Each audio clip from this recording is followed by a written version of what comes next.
ನಮಸ್ಕಾರ. ಜೀನಿ ನ್ಯೂಸ್ ವೀಕ್ಷಕರಿಗೆ ಸ್ವಾಗತ. ಎಲ್ಲ ವೀಕ್ಷಕರಿಗೆ ನಮಸ್ಕಾರ. ನಾನು ಸಂಧ್ಯಾ. ಬೆಂಗಳೂರು ಸಂಚಾರ ದಟ್ಟಣೆಯನ್ನು ಕಡಿಮೆ ಮಾಡುವ ಉದ್ದೇಶದಿಂದ ಕೈಗೆತ್ತಿಕೊಳ್ಳಲಾಗಿರುವ ವಿಂಡ್ ಟನಲ್ ಜಂಕ್ಷನ್ ಕೆಳ ಸೇತುವೆ ಕಾಮಗಾರಿಗೆ ಇನ್ನಷ್ಟು ವೇಗ ನೀಡುವಂತೆ ಗ್ರೇಟರ್ ಬೆಂಗಳೂರು ಅಭಿವೃದ್ಧಿ ಸಚಿವ ಕೃಷ್ಣ ಬೈರೇಗೌಡ ಗುತ್ತಿಗೆದಾರರಿಗೆ ಖಡಕ್ ಸೂಚನೆ ನೀಡಿದ್ದಾರೆ.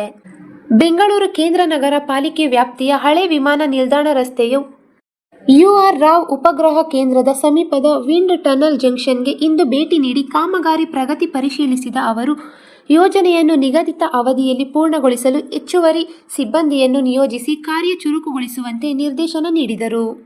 ಈ ಸಂದರ್ಭದಲ್ಲಿ ಮಾತನಾಡಿದ ಸಚಿವರು, ವಿಂಡ್ ಟನಲ್ ಕೆಳ ಸೇತುವೆ ಕಾಮಗಾರಿಗೆ ಸಂಬಂಧಿಸಿದಂತೆ ಜಲಮಂಡಳಿಯ ಪೈಪ್ಲೈನ್, ಒಳಚರಂಡಿ ಸಂಪರ್ಕ ವ್ಯವಸ್ಥೆ, ಬೆಸ್ಕಾಂ ಕೇಬಲ್ಗಳು, OFC ಕೇಬಲ್ಗಳು ಸೇರಿದಂತೆ ವಿವಿಧ ಯುಟಿಲಿಟಿಗಳ ಸ್ಥಳಾಂತರ ಕಾರ್ಯ ಈಗಾಗಲೇ ಪೂರ್ಣಗೊಂಡಿದೆ ಎಂದು ತಿಳಿಸಿದರು.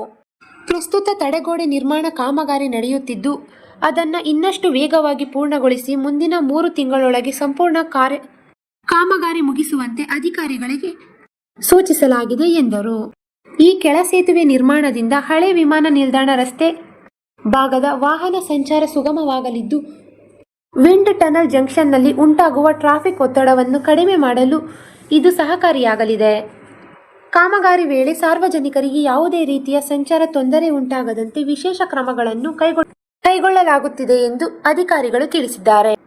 ಮುಕ್ತ ಆಯುಕ್ತ ಮಹೇಶ್ ರಾವ್ ಮಾತನಾಡಿ, ಕಾಮಗಾರಿ ನಡೆಯುವ ಅವಧಿಯಲ್ಲೂ ವಾಹನ ಸಂಚಾರಕ್ಕೆ ಅಡಚಣೆ ಉಂಟಾಗದಂತೆ ಪರ್ಯಾಯ ವ್ಯವಸ್ಥೆಗಳನ್ನು ರೂಪಿಸಲಾಗುತ್ತದೆ ಎಂದು ಹೇಳಿದರು. ಜಂಕ್ಷನ್ನ 2 ಬದಿಯಲ್ಲಿರುವ ರಕ್ಷಣಾ ಇಲಾಖೆ, ಇಸ್ರೋ, NAL ಹಾಗೂ ಖಾಸಗಿ ಜಾಗಗಳ ಸಹಕಾರದಿಂದ ತಾತ್ಕಾಲಿಕ ರಸ್ತೆಗಳನ್ನು ನಿರ್ಮಿಸಿ ವಾಹನಗಳ ಸಂಚಾರಕ್ಕೆ ಅವಕಾಶ ಕಲ್ಪಿಸಲಾಗುವುದು ಎಂದು ಅವರು ತಿಳಿಸಿದರು.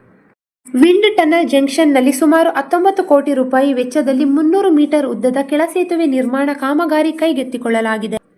2 ಬದಿಗಳಲ್ಲಿ 7.5 ಮೀಟರ್ ಅಗಲದ 4 ಪಥಗಳ ಸೇತುವೆ ನಿರ್ಮಿಸಲಾಗುತ್ತಿದ್ದು, ಯೋಜನೆಯ ಒಟ್ಟು ಕಾಮಗಾರಿಯಲ್ಲಿ ಈಗಾಗಲೇ 75% ಕೆಲಸ ಪೂರ್ಣಗೊಂಡಿದೆ.